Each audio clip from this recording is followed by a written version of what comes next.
नाम धरे जगदीश।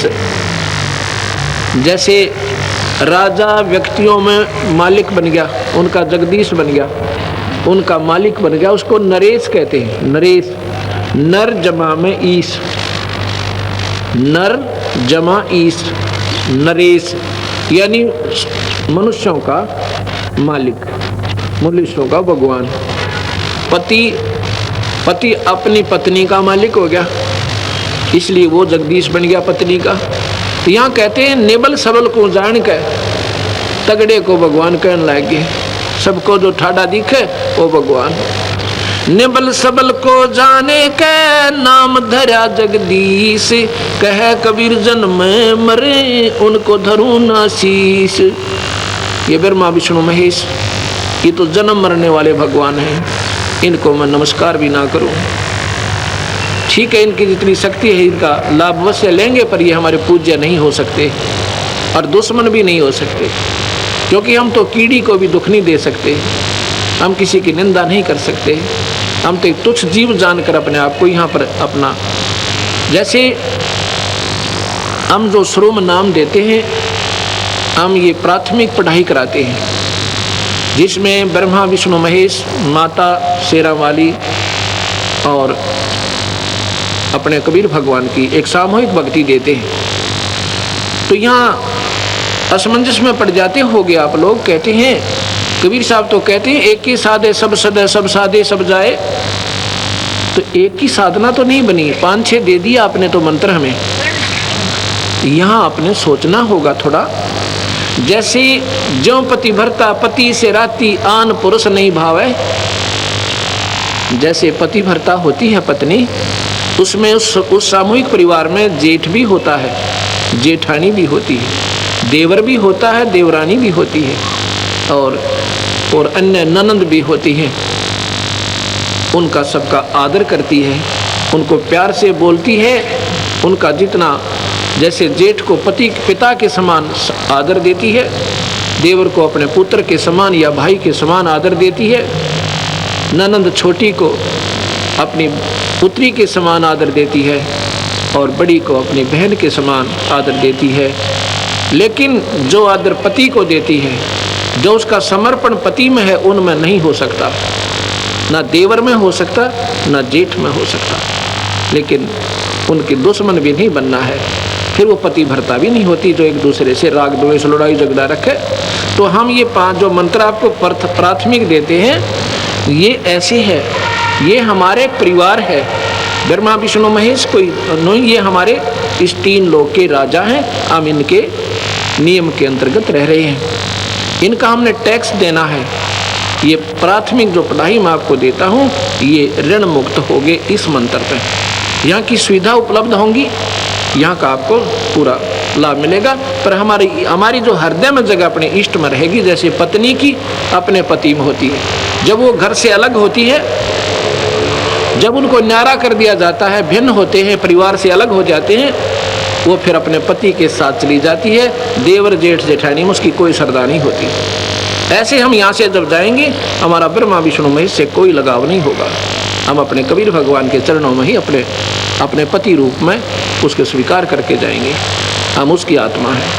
वैसे तो सारी आत्माएं ब्रह्मा विष्णु महेश भी उसी की है, पर ये काल के सरदार बन गए, इसलिए अड़ सरदार कोई बन जाओ, वही भगवान से दूर।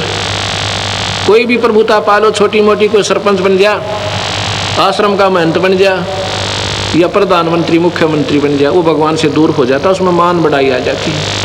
और यह जीव की सबसे बड़ी दुश्मन है, ये नहीं आनी चाहिए। भगवान का और मान का बिल्कुल खड़ा एक्सीडेंट है। अभिमान नहीं चाहिए हमने, ना मान चाहिए। हम तो नौकर हैं इस दाता के, आपके सेवक हैं सबके। हमारी ड्यूटी ये ला दी, हम अपनी ड्यूटी ये कर रहे हैं। आपकी ड्यूटी है बर्तन साफ करने की, दरी बिछाने की। आप भी नौकर हो, हम भी सेवक हैं दाता के। अपने अपने कर्म बांट रखे, अभिमान नहीं चलेगा। अभिमान रावण का नहीं चला, जिसके पास सर्वसंपन्नता थी, तो अभी अभिमान नहीं चला सके। अभिमान नहीं चलेगा, किसी का भी नहीं चलेगा, चाहे यहाँ पर अरबपति है, चाहे करोड़पति, चाहे कितना सिमरन करता है, चाहे दान करता है। अगर अभिमान कर दिया, वो निष्फल है, उसका किया कया सब खत्म हो जाता है।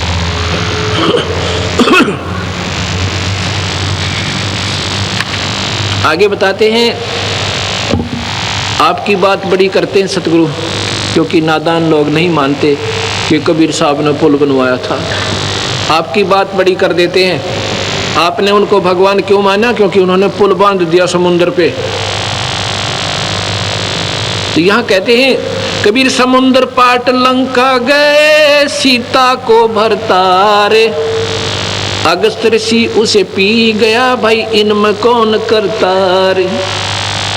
आप इसी बात से भगवान की संज्ञा में लिया रामचंद्र जियों को कि उन्होंने पुल बांध दिया पर पानी पे, और अगस्त ऋषि इन सातों समुद्रों को एक ही घूंट में पी गए थे, फिर इनमें भगवान कौन हुआ?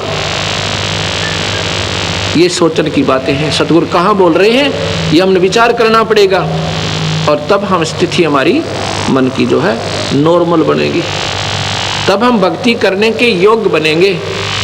अभी तो हम सुने सुनाए जिसने जैसा कह दिया, अपना अंधाधुंध लगे हुए, तो इससे कोई लाभ नहीं होगा। आगे बताते हैं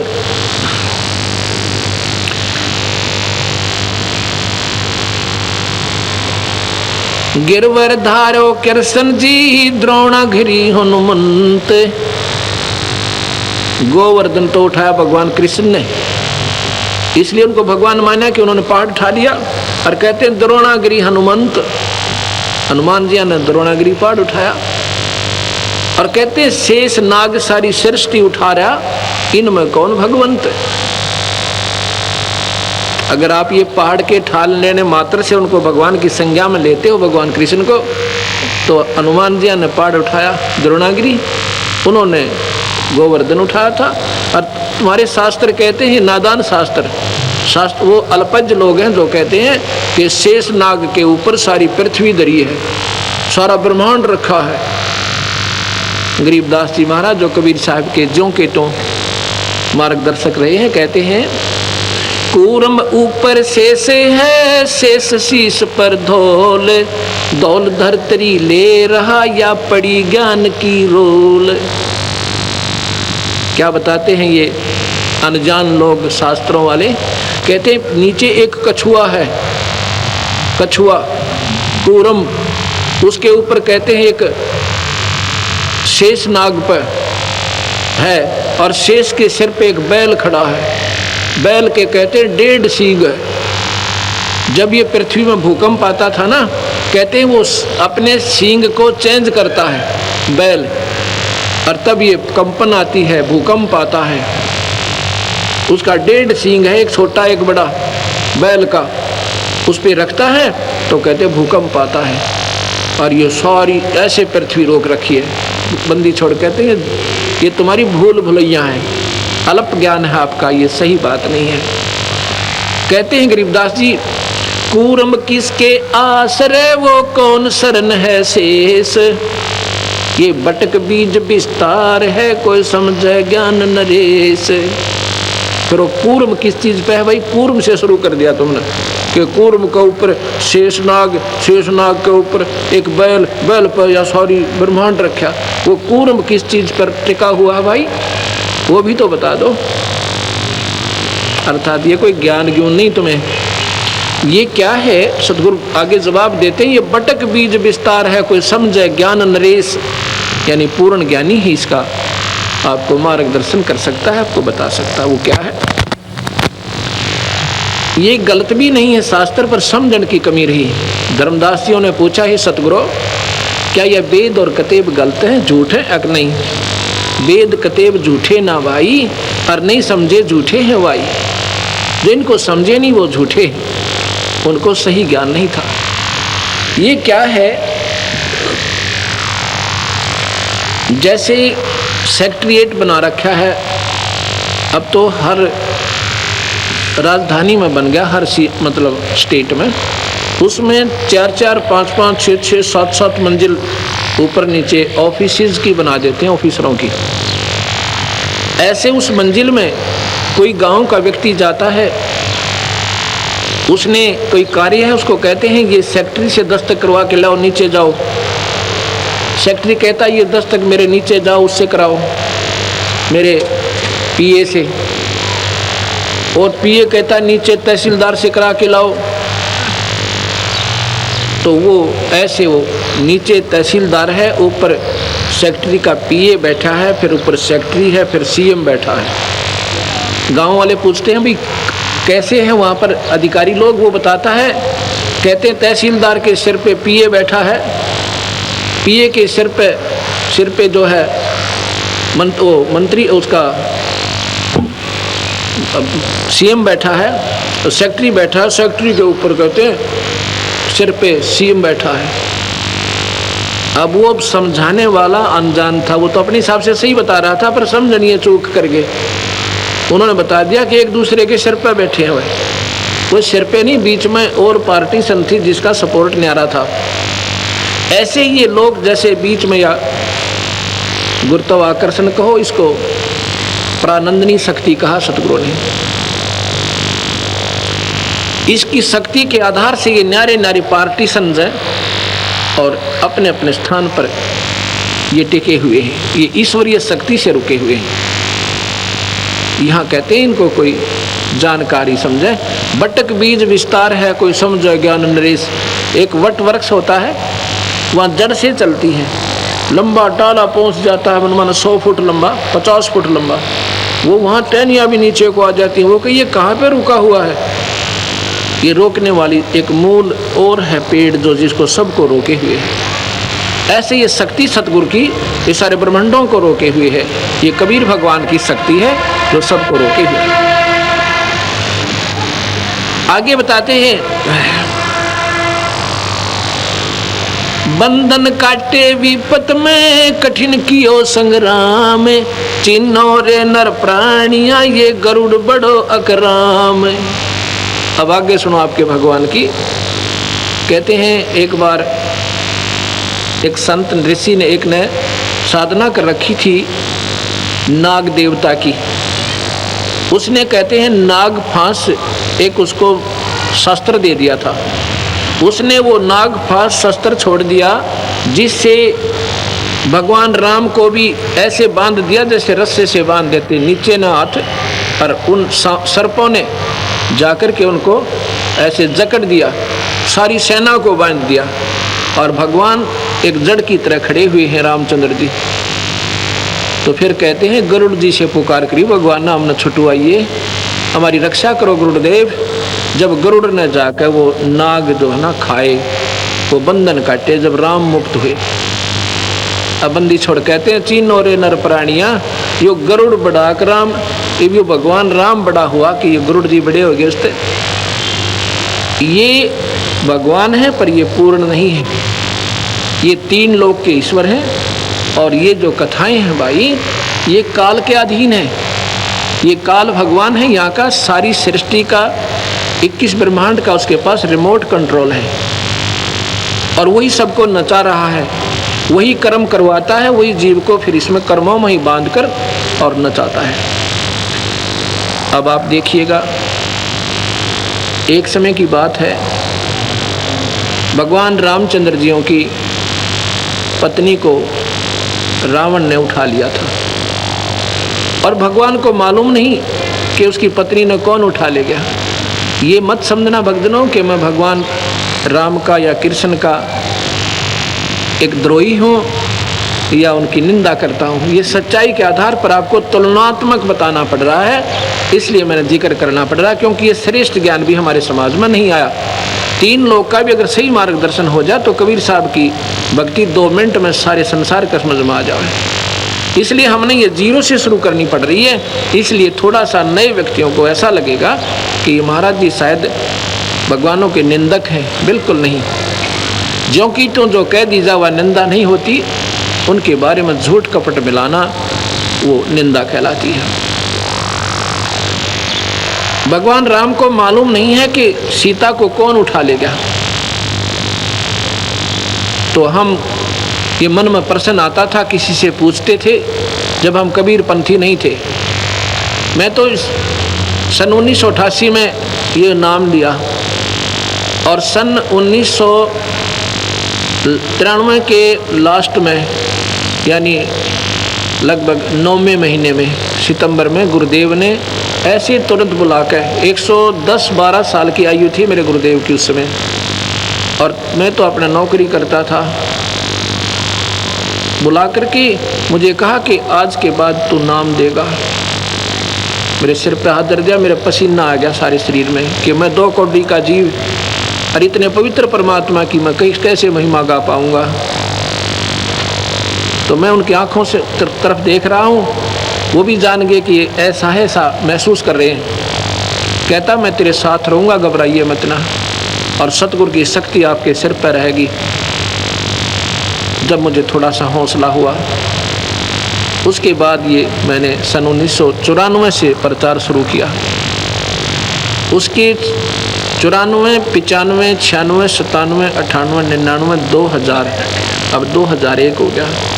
अब ये 7 साढ़े 7 वर्ष में 1.5 लाख नई कबीरपंथी संगत हरियाणा जैसे राज्य में 1.5 लाख 7 वर्ष में।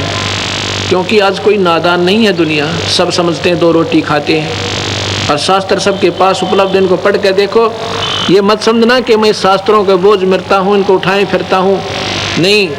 ये तो आपके लिए कोई आकर खस्से और कहे जी आप झूठ बोल रहे हैं, ये शास्त्र उठा के दूंगा, ये पढ़ ले वीरा, मेरे से पीछे बात करना, ये आपके शास्त्र हैं। एक अंधा था, वो लालटेन लिए फिरे, अंधेरे में लालटेन ले रखी उसने हाथ में। बच्चे आ जाते हैं कि बाबा, वो कहता भाई देखना देखना मुझे दिखाई नहीं दे रहा है। वो बच्चे कहते हैं बाबा तू लालटेन किस लिए ले रहा जब तूने दिखता ही नहीं। कहता है आप आंखों वालों के लिए कहीं मेरे में टक्कर ना मार दो तुम। ये लालटेन इसलिए ले रखा है तुम आंखों वालों के लिए, कहीं मेरे में टक्कर ना आ मारो। ये लालटेन रखी है मैंने, कोई मेरे से ना खस्सा, इनको पढ़ो, अपनी चांदना हो जाएगा अपने आप ही। तो प्रसंग जो चल रहा था, भगवान राम जो है हाहाकार मचा रहे हैं, पक्षियों से पशुओं से पूछ रहे हैं मेरी सीता देखी, मेरी सीता देखी। तो हम क्या करते थे, किसी से पूछते थे कि भगवान होकर के ये क्यों रो रहे थे, और क्या उनको मालूम नहीं था कि सीता कहाँ गई। फिर भगवान कैसे, मन में कया नहीं करते कैसे थे, क्योंकि हम डरते थे कहीं पाप ना लग जाए। लेकिन शंका आती थी कि ऐसे कैसे, क्या भगवान को तो मालूम तो होगा। तो जो हमारा मार्गदर्शक होता था वो कहता नहीं, वो तो लीला कर रहे थे, यहाँ लाकर छोड़ देते थे, वो तो लीला कर रहे थे। हम स्वीकार कर लेते थे कि लीला कर रहे थे, किस लिए कि 33 करोड़ देवता रावण ने बंद कर रखे थे अपनी कैद में।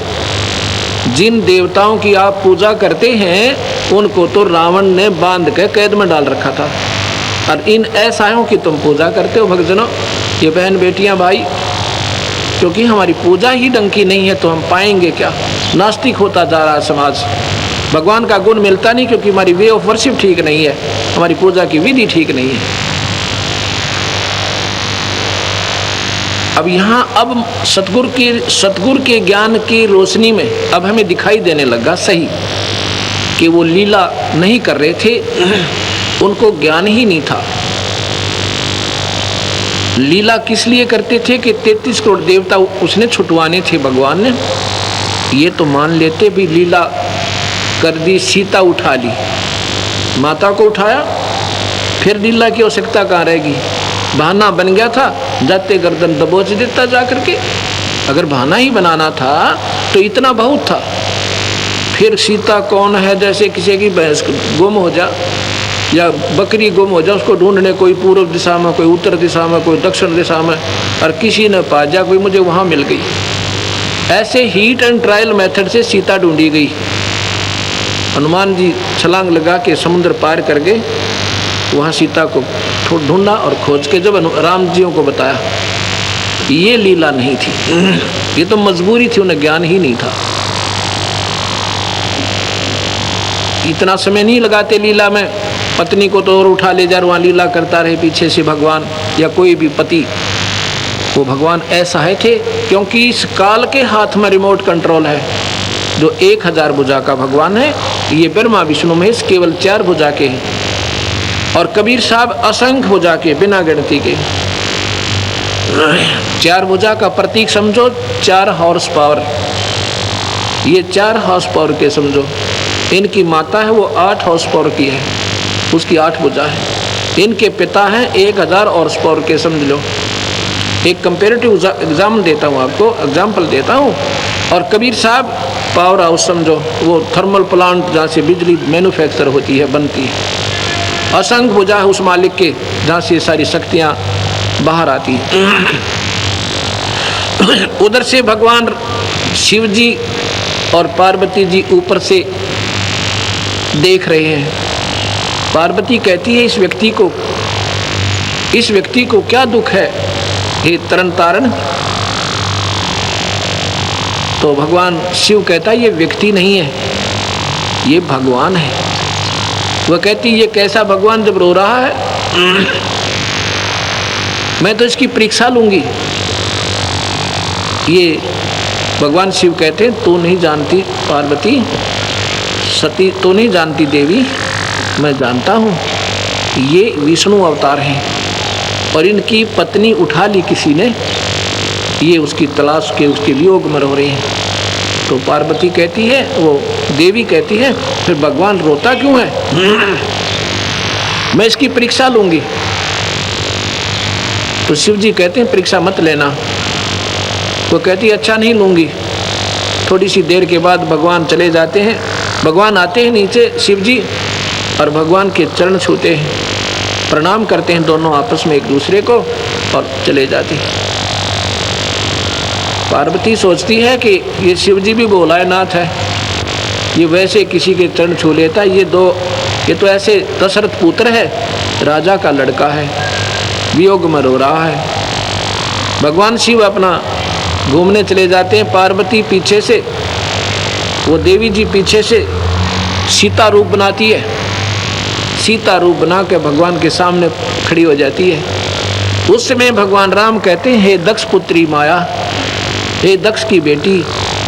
तो भगवान ने कि कहाँ छोड़ आई शिव जी को, अकेली कैसे आ गई। तब वो कहती हो आप तो ठीक ही आपको प्रणाम कर रहे थे भगवान शिव जी, आप तो वाकई भगवान हो। अब यहाँ सोचने की बात है भक्तजनों, अब तो सीता, उसने पहचान लिया कि सीता नहीं है, ये तो पार्वती है। और उस समय भगवान को मालूम ही तेरी सीता गई कहाँ है, ये क्या चीज है, ये समझना होगा आपने। और यही समझाने के लिए सतगुरु का ज्ञान, ये सारी भूमिका आपको बता रहा हूँ कि ये काल जो है 21 ब्रह्मांड का एक रिमोट कंट्रोलर है। इसने जिस जीव की जितनी बुद्धि खोलनी है वहीं से छोड़ देता है, ऑफ करनी है वहां से कर देता है। उधर से जब पार्वती वापस जाती है तो भगवान शिव उनको जान जाते हैं, क्योंकि वो भी इस काल निरंजन के हाथ में। भगवान शिव को अंदर में जाकर ये चांदना कर दिया, चेष्टा दे दी कि ये सीता का रूप बना कर गई है। उसने आके पूछा कि तू सीता का रूप बना कर गई है। वो हंसने लग जाती है कि नहीं मैंने कोई परीक्षा नहीं ली। तो भगवान शिव ने पार्वती को हृदय से उतार दिया, उसको पत्नी रूप में स्वीकार नहीं किया। क्यों नहीं किया? उसने कहा कि तू मेरी माँ का रूप बना के गई है, अब तू मेरी पत्नी नहीं रही। माँ क्यों कहा? ये 3 भाई हैं, बड़ा ब्रह्मा है, दूसरा विष्णु है, तीसरे नंबर का शिव है। क्योंकि शिव का बड़ा भाई जो विष्णु हुआ और बड़ी भाभी माँ के तुल्य होती है। ये हमारा एक संविधान है, ये एक हमारा आचरण होना चाहिए कि बड़े भाई की पत्नी माँ के तुल्य दृष्टिगोचर होनी चाहिए। इसलिए उसने कहा कि तूने आज मेरी माँ का रूप बना लिया, तो मेरी पत्नी नहीं रही। भगवान शिव ने उसको अपने हृदय से तलाक दे दिया, अपने हृदय से चाहा नहीं। पार्वती भी इस बात को जान गई कि अब ये पक्का अनाड़ी है और इन्होंने जो निश्चय कर लिया ये दोबारा स्वीकार नहीं करेगा तुझे। उसके बाद क्या होता है, अब मैं शास्त्र सुनाऊंगा पर आपने ऐसा लगेगा जैसा कि महाराज जी,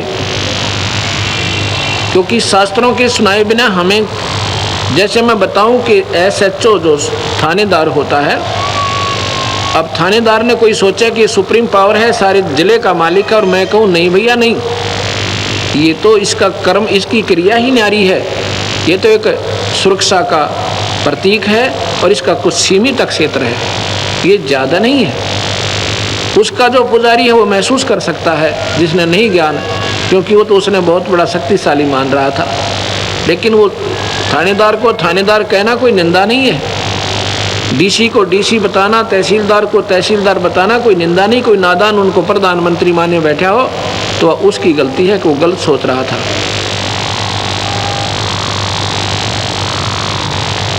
उसके बाद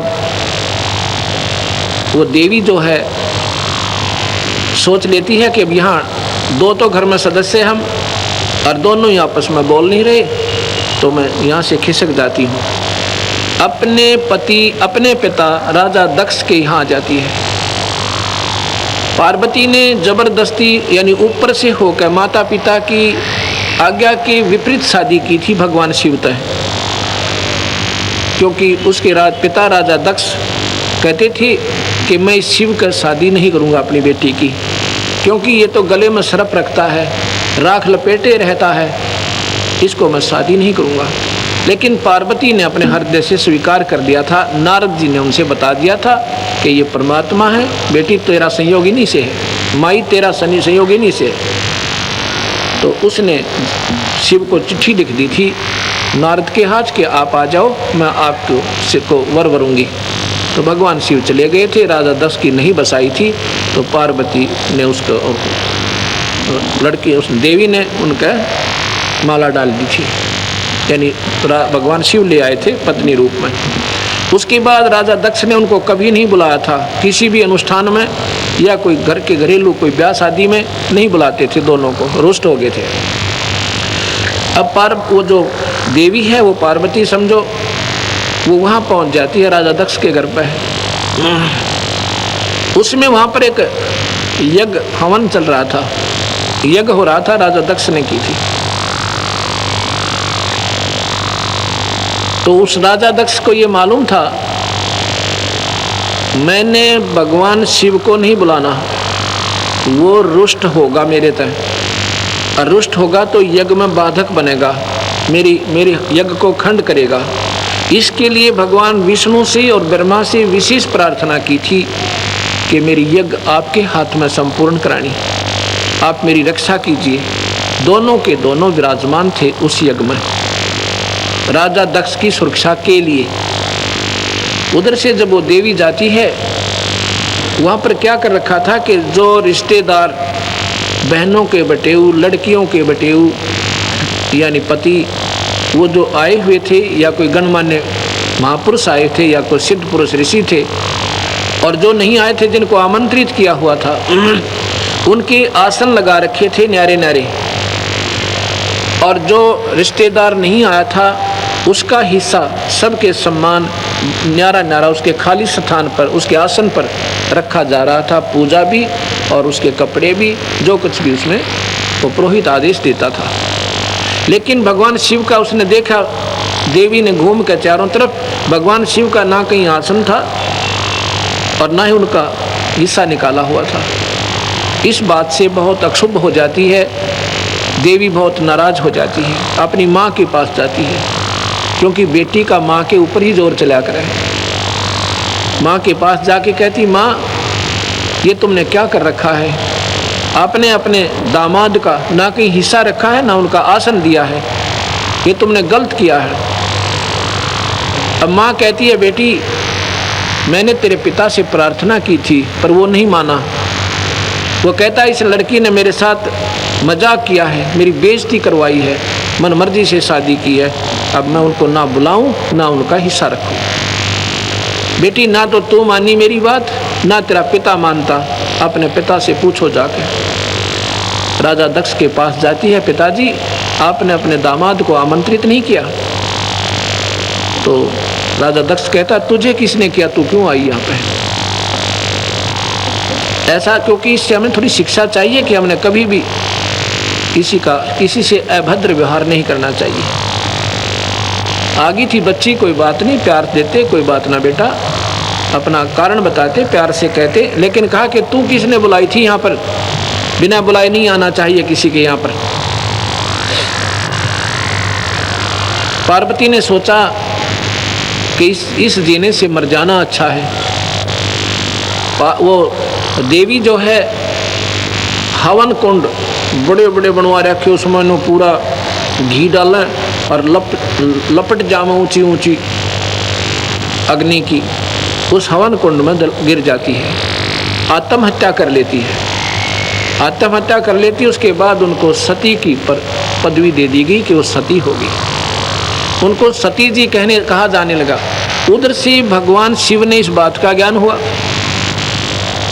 कि ऐसे ऐसे पार्वती का अनादर हुआ सती जी का, और उन्होंने आत्महत्या कर ली। कहते हैं भगवान शिव ने अपने बालों से एक बाल पाड़ा जटा से और जमीन पर पटक दिया। ये शिव पुराण रखा मेरे पास, तो ये ना समझना कि महाराज जी भगवान की वैसे अपने घर पे कथा गाते होंगे। ये शिव पुराण मेरे पास रखा, इसमें न्यू का न्यू लिख रखा है। उसने एक बाल पाड़ा, जमीन पर पटका, उसमें से कहते हैं एक कालभद्र की उत्पत्ति हुई, वीरभद्र की। डील डोल बहुत ऊंचा लंबा चौड़ा, और कहता आदेश तो भगवान क्या करना है। भगवान शिव ने आदेश दे दिया कि राजा दक्ष की गर्दन उतार दे जाके, सारी ले जा, भूत प्रेत ये सब सेना तेरे साथ हैं, ये गण सबको ले जा। अब सबको लेकर वीरभद्र चल पड़ता है। राजा दक्ष के सभा में इस बात का ज्ञान हो जाता है कि वीरभद्र आ रहा पूरी सेना लेकर और तबाह मचा देगा। सब राजा लोग खिसक जाते हैं, चले जाते हैं। भगवान ब्रह्मा भी और विष्णु भी वहां से चलने की तैयारी करते हैं। उस समय राजा दक्ष कहता है, ब्रह्मा और विष्णु तो प्रार्थना करते हैं कि भगवान मैंने आपकी आड़ लेकर, आपकी ओट लेके, आपका सहारा लेकर मैंने यज्ञ शुरू किया था, आप तो मत जाओ, आप तो मेरी रक्षा करो। ब्रह्मा कहता नहीं भैया नहीं, वीरभद्र के सामने कौन अपना सिर कटवावे, हम नहीं रुकते। ब्रह्मा तो चले गए। कहते भगवान विष्णु रुक जाते हैं काफी आग्रह करने से। तो वहां क्या होता है, वीरभद्र आ जाता है, विष्णु जी की और वीरभद्र का आमना सामना हो जाता है। वीरभद्र ने भगवान के तीर मारा, और कहते हैं भगवान जो है विष्णु जी स्तब्ध हो गए, मूर्तिवत हो गए, हिले टहले नहीं जा रहे। फिर वेद मंत्र बोलने वालों ने वेद मंत्र बोलकर भगवान की सतबता दूर करी। फिर भगवान विष्णु भाग गए। न्यू का न्यू लिख रखा है इस जीव पुराण में। अब यहाँ से इस भगवानों की समर्थता, इनकी सर्वशक्तिमान होने का प्रमाण शास्त्रों से ही बता रहा हूँ आपको। ये कितने सर्वशक्तिमान हैं और कितने ये समर्थ हैं। ये तीन लोक के ईश्वर हैं, ये चार भुजा के भगवान हैं। इनमें जितनी शक्ति है आम जीव से ज़्यादा है, क्योंकि ये परमात्मा है। आपको परमात्मा की भी सब परिभाषा बतानी पड़ेगी। परम माने श्रेष्ठ, उच्च आत्मा है। ये आम जीव से उच्च आत्मा है, श्रेष्ठ आत्मा है, उत्तम आत्मा है। इनमें दयालुता भी ज़्यादा है, इनमें सहनशीलता भी ज़्यादा हमारे आम जीव से, इसलिए इनको परमात्मा कहते हैं, श्रेष्ठ आत्मा, उठी हुई आत्मा, उच्च आत्मा। और इसलिए इनको इन तीन विभागों के मालिक बनाया जाता है। जैसे IAS ऑफिसर होते हैं, उन्हीं को उस पदों पर रखा जाता है, अन्य को नहीं रखा जाता। ये परमात्मा ये हमारे से परम है, आम जीव से परम है, इनसे परम इनके पिता है परमात्मा, जो 21 ब्रह्मांड के मालिक हैं। उस 21 ब्रह्मांड की परमात्मा से और ऊपर एक परमात्मा है, वो परब्रह्म है, वो अक्षर पुरुष है। अक्षर पुरुष से ऊपर भी एक और परमात्मा है, इनसे भी श्रेष्ठ आत्मा है, वो कबीर भगवान है, जो सब परमात्माओं के परमात्मा है। ये परमात्मा की परिभाषा आपके समझ में आ गई होगी। तो भगवान वीरभद्र जो है आगे जाके, भगवान तो भाग गए, वीरभद्र ने राजा दक्ष की गर्दन काट दी। ऋषियों ने प्रार्थना की शिव जी के पास जाके, आपके ससुर को जीवित कर दो। हाहाकार मच गई। कहते हैं जाओ एक बकरे का, किसी भी प्राणी का सिर ले आओ काट के। बकरे का सिर काट लाए भगवान शिव ने और राजा दक्ष की गर्दन पर जोड़ दिया। ऊपर से मुंह बकरे का हो गया और जीवित हो गया राजा दक्ष। फिर जाकर के भगवान ने पार्वती को ढूंढा, कहाँ है वो जली हुई। उनका अस्थि पिंजर कंकाल पड़ा था, जला हुआ, बाहर निकाल दी थी तुरंत ही। उसका सारा हाड़ चाम, सारा चाम और मांस जल चुका था, केवल हाड बकाई थे, बोन्स बकाया थी, केवल हड्डियां थी। उस अस्थि पंजर को शिवजी पार्वती समझ के इतना उसके अंदर मोह उत्पन्न हो गया, इतना मोह उत्पन्न हो गया कि अंधा हो गया। उस कंकालों को उठाकर भगवान 10,000 वर्ष तक शिवजी ऐसे हाहाकार करता हुआ, रोता हुआ, पार्वती पार्वती बिलखता हुआ घूम रहा है और उसको अपने छाती से दूर नहीं कर रहा। अब यहाँ सतगुरु महाराज कहते हैं, इस काल भगवान ने ये 5 विकार जीव का लगा रखे हैं, काम, क्रोध, मोह, लोभ और अहंकार। कामदेव है विषय वासना, जो संतान उत्पत्ति होती है जिससे, उसको काम कहते हैं, सेक्स जिसे कहते हैं। इसमें 10,000 हाथियों जितनी ताकत है, 10,000 एलिफेंट पावर। और फिर उसके बाद क्रोध, इसमें 15,000 हाथियों जितनी ताकत है।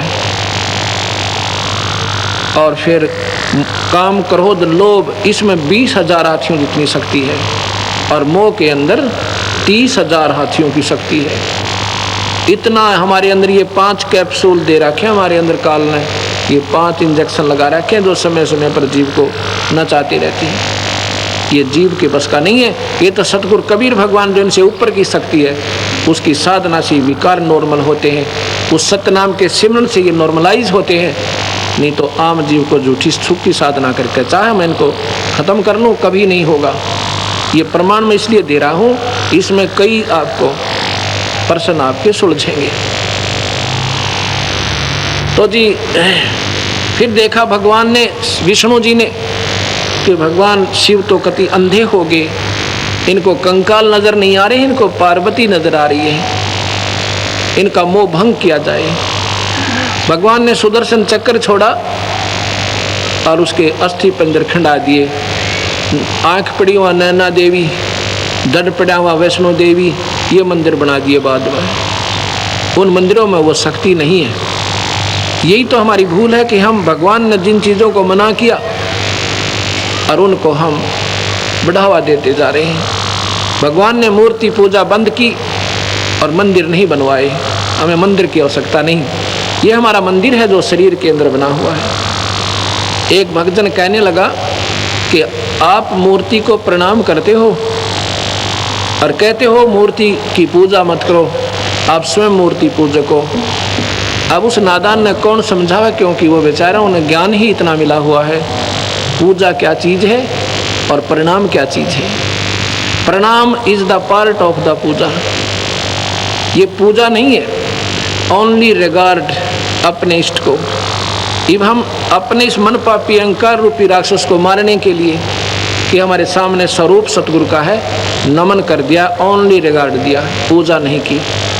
पूजा की बहुत लंबी चौड़ी व्याख्या है। पूजा के अंदर सब चीज़ें आ जाती हैं, दान भी, धर्म भी, हवन भी, सिमरन भी है, ये सब मिलाकर पूजा कहलाती है। एक प्रणाम कर देना पूजा नहीं, ये रिगार्ड ओनली, ये एक आदर है सतगुरु का, ये पूजा नहीं है। और उसको हम, चाहे वो पत्थर की है चाहे कागज की, हमारे लिए उस ईश्वर का स्वरूप दिखाई देता है। इसलिए हमारा हृदय गदगद भर जाता है। सतगुरु ने केवल इस बात पर आश्रित कर देना, हो जाना कि ये भगवान शिव की मूर्ति है, ये भगवान है, इस पर पूजा करो, इस पर पानी चढ़ाओ, पतासे चढ़ाओ, फूल चढ़ा दो और ये मूर्ति भोग लगावेगी। नहीं, उस मूर्ति का बनाना, उस भगवान के गुणों को याद दिलाना। जैसे हम कोई गंदी पिक्चर देखते हैं, तस्वीर, हमारे अंदर गलत प्रेरणा आती है। हम किसी ऋषि की देखते हैं तस्वीर, आत्मा भगवान की तरफ आकर्षित होती है। ये मीडिया है, ये सेंटिमेंटल है। परमात्मा की स्वरूप, परमात्मा के स्वरूप देखते उसके गुणों का याद आता है, लेकिन उस मूर्ति में वो गुण नहीं है। इसलिए इसको अपूज्य भी बताया है। अपूज्य क्यों करे कि केवल मूर्ति पर जल चढ़ाना, उसी की आरती उतारना, उसी पर सब कुछ सीमित हो जाना, ये पूजा नहीं है। ये इसलिए मना किया है कि ऐसा नहीं है। तो इस प्रकार ये पूजा नहीं है, ये केवल अपने इष्ट का हम आदर करते हैं। तो जैसे मैंने कल परसों बताया था कि सेब एक मिट्टी का बना के धर दिया, पत्थर का, और बहुत बढ़िया उस पर रंग पेंट कर दिया एज इट इज, बिल्कुल, और वो सेब नजर आता है। उसको देखकर सेब के गुण याद आए कि वो बहुत मीठा होता है। उसको खा कर देखा, उसमें मीठा नहीं है। उसने तो याद दिलाया कि ये चीज़ बहुत अच्छी है, ये कहाँ मिले, कैसे मिले, उसकी ट्राई करे, फिर कोशिश करे वो कैसे मिले। भगवान की मूर्ति देख कर हमने उस ईश्वर को याद आता है, फिर हम सिमरन पर लग जाते हैं। भगवान ने कहा है कबीर साहब ने कि सांस सांस में नाम जपो व्यर्था सांस मत खो, ना जाने इस सांस का बिरा आवन हो कि ना हो। ये मूर्ति दिखते ही हमारे हृदय में सिमरन शुरू हो जाता है सतगुरु को। ये मूर्ति इतना लाभ देती है, इसलिए बनाई थी। लेकिन अब इन मूर्तियों पर ही सब आधारित हो जाना, मंदिर में गए, पानी चढ़ाया और फिर अपने सारे विकार किए, नहीं। तो अब मैं जो बताना चाहता था कि अब यहाँ तुलनात्मक थोड़ा सा बताना पड़ता है। बाकी मेरी आवश्यकता नहीं थी ये रामायण, ये महाभारत और पुराण शिव सुनाने की। मैं कबीर साहब की महिमा इतनी है, 1 महीना में पूरी ना हो, मैं आपको सुनाता रहूँ, फिर भी रह जाए मेरे भगवान की। ये साथ में बताना इसलिए आवश्यक होगा क्योंकि जब तक कंपेरेटिव नहीं चलेंगे हमने, अब 2 दुकान होंगी बराबर में, तभी तो नकली और असली का हमें ज्ञान होगा। अब यहाँ एक तुलना दी है। एक संत ने कहा, कबीर पंथी संत थे, वो कहने लगे देखो यहाँ पर सामने प्रमाण हो जाता है। मैंने ये कथा सुनाई तो बाद में उसने अपनी टिप्पणी दी। कहते हैं जैसे एक व्यापारी होता है, उसकी भैंस का बच्चा मर जाता है, वो क्या करता है, उस भैंस के बच्चे की खाल उतरवा के उसमें भूस भर देता है और वो उस भैंस के सामने रख देता है। वो भैंस नादान अनजान कम बुद्धि की मोहवश उसको अपना बच्चा मानती है और उसके पीछे रा रा करती घूमती है, तो उसके आगे रख दो चुप हो जाती है, उसके पीछे पीछे भाग लेती है। तो यहाँ उसने अपनी टिप्पणी की कि इस कथा से ये सिद्ध हो गया कि भगवान शिव में और उस भैंस के अंदर क्या अंतर रहा। मोहवश वो भी अंधी होगी, उसने देखा नहीं कि ये भूस भरा हुआ है, इसको अपना बच्चा दिखाई दे रहा था। ऐसे ही भगवान शिव ने मोहवश अंधा होकर वो पार्वती कंकाल जो है वो पार्वती नजर आ रही थी। अब ये निंदा नहीं समझना, क्योंकि मैंने साथ साथ प्रार्थना करनी पड़ती है कि नादान लोग ये ना समझें कि हम भगवान के निंदक हैं। राइट, मोह भंग होता है शिव का, एकदम वो बहुत पश्चाताप करता है। उनने मन में क्या ठान लिया कि अब मैं इस सेक्स को, इस कामदेव को ख़त्म करूँगा, यही मेरी दुर्गति का कारण बना। अगर सेक्स नहीं होता, काम नहीं होता, तो मैं शादी नहीं करता, और शादी नहीं करता तो पार्वती का ये हाल नहीं होता और ये मेरी दुर्गति ना होती।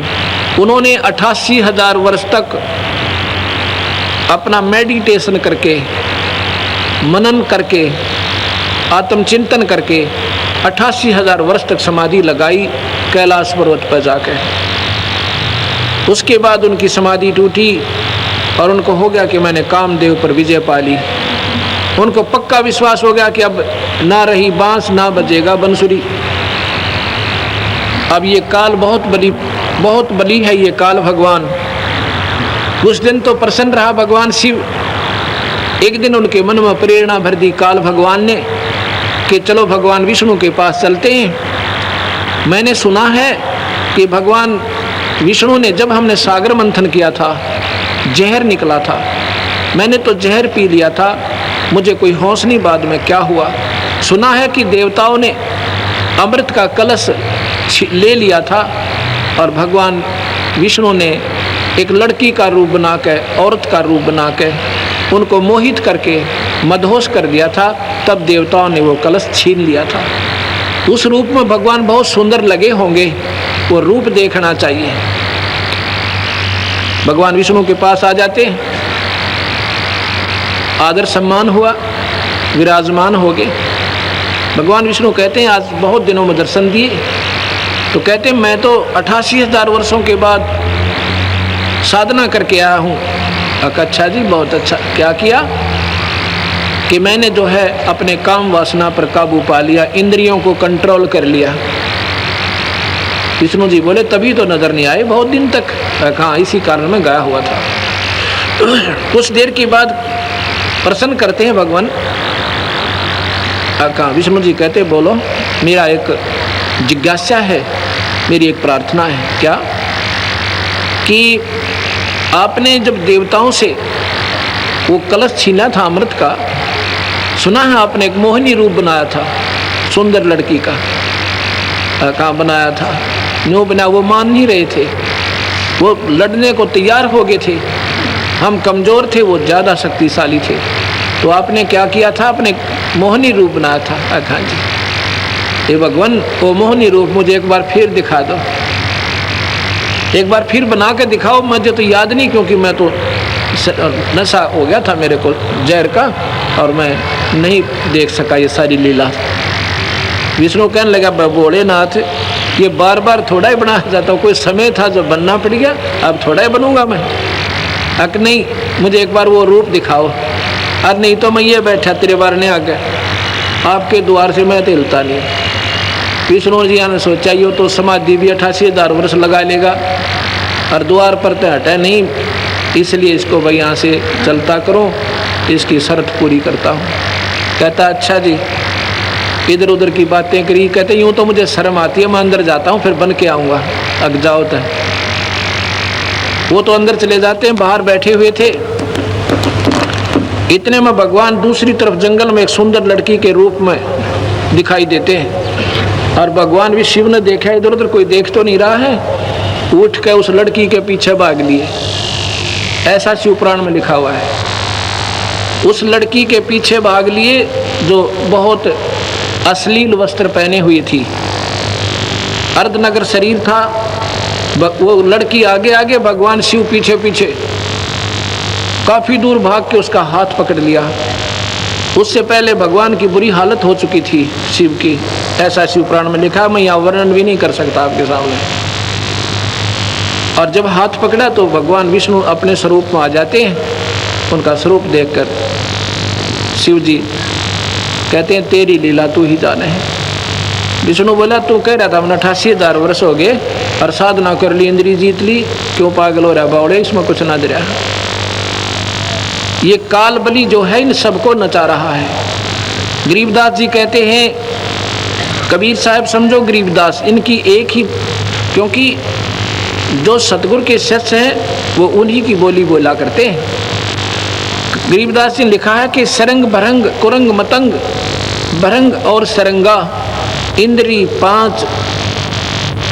पांच ठगो तिस अंगा। इसका क्या तात्पर्य है? शब्द सप्रस रूप रस गंध, ये 4 विषय हैं हमारे, जो इस काल बलि ने इस जीव के ऊपर ठोप रखे हैं, इनको ये नचा रहे हैं। फिर कहते हैं तुम रे संग पांचों प्रकाशा, योग युगत की झूठी आशा। एक विषय के वश होकर शब्द, ये कान का विषय है, मीठे मीठे शब्द या गाने सुनना ये भी विषय है।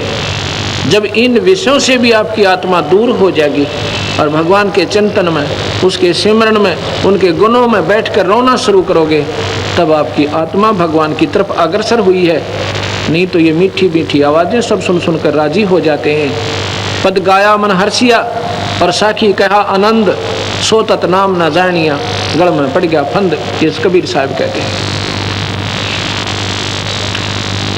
कुरंग, कुरंग कहते हैं हिरण को। हिरण में कान का विषय होता है। वो कान के एक शब्द करता है शिकारी, उस शब्द की ऐसी एक सारंगी से तान बनाता है और वो उसके वश होकर प्राण त्याग देता, उसके चरणों में जाकर के टिक जाता है, मत्था टेक देता है, अपनी जान खो देता है, वो विवश है। ऐसे ही फिर कहते हैं शब्द सप्रस, हाथी के अंदर काम वासना ज़्यादा होती है। हाथी पकड़ने वाले एक हथनी सिखा कर ले जाते हैं, पढ़ाई हुई होती है, एक गड्ढा खोद देते हैं नीचे लंबा चौड़ा, और उसमें घास ऊपर डंडे डालकर, बांस डालकर, मिट्टी डालकर घास ऐसे लगा देते हैं जैसे यहाँ खड़ा ना हो। उस हथनी को हाथियों के झुंड में भेज देते हैं। वो हाथी के चारों तरफ स्पर्श करती है, उसको वासना जगाती है, फिर भाग लेती है। उसके पीछे 2-3 हाथी भाग लेते हैं। वो वहाँ आकर के और वो पकड़ने वाले ऊपर वृक्षों पर चढ़ जाते हैं, अपना दूर उनको दिखाई नहीं देते। हाथी अंधे होकर भाग लेते हैं, हथनी उस स्थान को बाई काट कर जाती है, बाईपास करके और सीधी फिर भाग लेती है। हाथी सीधे भागते हैं, वो सारे के सारे उस गड्ढे में गिर जाते हैं और फिर उनको नचाया जाता है, उसके वश हो गए। शब्द सप्रस रूप रस, रूप है जैसे आपने पतंगे देखे होंगे दीपक पर जलकर मर जाते हैं, उनमें विषय होता है, उनको वो रूप विषय विवश होते हैं। रस जो है भौरा, रस है मछली, मछली जो है जीभ के कारण विवश हो जाती है। मछली पकड़ने वाला एक मांस का टुकड़ा और एक हुक में डालता है, लोहे के हुक में, कांटा कहते हैं उसे, और पानी में छोड़ देता है। वो नादान उसको खाने के लिए मुंह लगाती है, वो खींच देता है, उसके ऊपर चल उसके मुख में वो कांटा फंस जाता है और बाहर पटक देता उठा के, रस के कारण वो मर गई, जान खो दी। और गंध, भंवरा जो होता है फूल के ऊपर बैठ जाता है, जो बड़े फूल होते हैं उसमें इतना विवश हो जाता है, उस पर उठा नहीं जाता, पर वो फूल बंद हो जाता है शाम को, वो 12 घंटे में मर जाता है, उठता नहीं। यहाँ गरीबदास जी कहते हैं कि तुमरे संग पांचों पर कासा, इस मनुष्य शरीर में काल ने ये पांचों ही लगा दिए कि कहीं ये भक्ति ना कर ले, कहीं इसका छुटकारा ना हो जाए। तुमरे संग पांचों पर कासा, योग युगत की झूठी आशा। अब भगवान शिव जैसे महापुरुष 88,000 मेडिटेशन मननशील, ये भी नहीं यहाँ से पीछा छुटवा सके। सतगुरु महाराज कहते हैं ये तुम्हारी झूठी आशा है। मैं बताता हूँ आपको, सतनाम देंगे हम।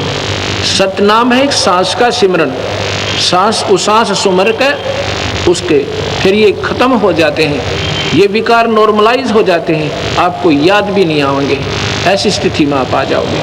वो सिमरन सतनाम है। सतनाम के बाद फिर भक्ति के आप योग्य बनोगे, उसके बाद सार नाम दिया जाएगा, तब आपको उपलब्धि होगी। केवल सतनाम से भी जीव की मुक्ति नहीं है, सतनाम आपको भक्ति के योग्य करेगा, उस परमात्मा की प्राप्ति के योग्य होगे और फिर परमात्मा प्राप्ति का सार नाम मिलेगा। जब जाके हमारे कबीर भगवान की पूरी पद्धति होती है, यानी भक्ति का जो मार्ग है पूरा प्रशस्त होता है। जैसे जमीन से पानी निकालना है, जमीन से पानी निकालना है, ट्यूबवेल लगाना है, हैंडपंप लगाना है, उसके लिए क्या होता है, एक या तो ड्रिल मशीन से या ऐसे बोकी के द्वारा लोहे का एक पाइप सा होता है, उसके माध्यम से बार बार ऐसे बोकी लगाई जाती है। ये सांस उसांस रूपी बोकी सतनाम से लगाई जाएगी। वो क्या करेगी, पानी तक पाइप को पहुंचा देगी। बस उस बोकी का काम है पानी तक पहुंचा दिया, पानी बाहर नहीं आया। उसके लिए फिर मशीन बांधनी होती है, हैंडपंप की न्यारी, उसने फिर पानी बाहर किया। सतनाम आपको सतनाम आपको पार ब्रह्म के अंतिम छोर तक पहुंचा देगा। पार ब्रह्म के बाद हमने पूर्ण ब्रह्म के अंदर जाना है, वो लाभ लेना है, वो सार नाम रूपी हैंडपंप आपने और लेना होगा, जब वो पूर्ण प्राप्ति होगी। इनकम, क्योंकि नाम जो है सतगुरु ने, नाम का ही आसरा, शब्द के सहारे जीव जाएगा। कोई न सोचे कि वैसे ही हो जाएगा, ऐसा नहीं। सतगुरु ने कहा है कि सांस सांस में नाम जपो, इसलिए कोई जपने का नाम है और सांस के ही द्वारा है। उसी का प्रमाण गरीबदास जी ने दिया है, जो कबीर साहब ने डायरेक्ट उनको नाम दिया था। लिखा हुआ अपने शास्त्र में, गरीबदास जी ने, कबीर साहब ने धर्मदास को वही नाम दिया, सतनाम। वो लिखा हुआ कबीरपंथी शब्दावली में कि धर्मदास को ये मंत्र दिया और इसका सिमरन बताया कि धर्मदास अंतिम सांस तक इस सतनाम का सिमरन करना, और फिर मैं तुझे सारनाम दूंगा। ये सारनाम के योग्य बहुत कम प्राणी होते हैं, लेकिन सतनाम भी निष्फल नहीं जाता। मुक्ति नहीं होगी तो मनुष्य शरीर आपको अवश्य मिलता रहेगा। हो सकता फिर परमात्मा स्वयं आ जाए या हमारे जैसे जीव की ड्यूटी ला के आपको फिर सुलझा जाए। तो इस प्रकार धर्मदास को कहा, धर्मदास तो लाख दुहाई ये सार शब्द कहीं बाहर नहीं जाएगी, आम व्यक्ति को नहीं बताने योग्य होता। 64 लाख शिष्य थे सतगुरु के, उन 64 लाख में से एक धर्मदास था जिसको मालिक ने सार शब्द दिया था। अन्य योग्य नहीं हो पाए, बल्कि वो तो सतगुरु में विकार निकाल कर, सतगुरु में बुराई ढूंढ कर उनसे दूर हो गए थे। ये अब आज और कल में सतगुरु की महिमा बताऊंगा आपको। अभी आप सुन रहे थे कि दसी सरप ने जब जाए पुकारी इंद्रमती अकुलाए, आपने तुरंत करी साहे बरहुली मंत्र सुनाने वाले, धन धन सतगुरु सत कबीर भगत की पीड़ मिटाने वाले। एक चंद्र विजय नाम का द्वापर के अंदर एक राजा हुआ, उसकी पत्नी का नाम श्रीमती इंदुमती था। इंद्रमती भी कहते हैं उसको, इंदुमती भी कहते हैं। वो बहुत धार्मिक विचारों की आत्मा थी। अब जैसा भी उनको मार्गदर्शक कोई गुरु मिला था, उसने कहा कि एकादशी का व्रत रखा कर बेटी, और संतों का आदर करा करो, आए संत को भोजन करावे, इससे तू फिर रानी बन जाएगी। कभी जब आपका 84 लाख जूनी भोगने के बाद कभी मनुष्य शरीर मिलेगा तो आप फिर रानी बन जाओगी, ऐसा पुण्य करना। क्योंकि यहाँ का संविधान है कि जीव करे का किए हुए का कर्म ही भोगेगा, उसमें फेर बदल नहीं होता। उसके आधार पे ये आज पुण्य करते हैं तो कभी जब मनुष्य शरीर होगा इनको दे देगा काल भगवान। बीच में 84 लाख भी जाना होगा, स्वर्ग भी जाएगा और नरक भी जाएगा। ये पूरा प्रोसीजर बना रहेगा, इसमें चेंजमेंट नहीं होती। और सतगुरु महाराज इसमें पूरा चेंजमेंट कर देते हैं। कबीर साहब की आत्मा का धर्मराज लेखा नहीं लेगा, उसके कागजों से बाहर होती है, वो सतगुरु के पास जाती है, उनको फिर पुनर्जन्म मिल जाता है। अगर उनकी भक्ति पूरी ना होती है, वो ना तपतशिला पर जाते, ना नरक में जाते, ना स्वर्ग में जाते। उनको फिर मालिक अपनी शक्ति से, उनको अपने कोटे से, उनकी करने के आधार पे और जन्म देता रहेगा, मनुष्य शरीर मिलते रहेंगे। कितने मिलेंगे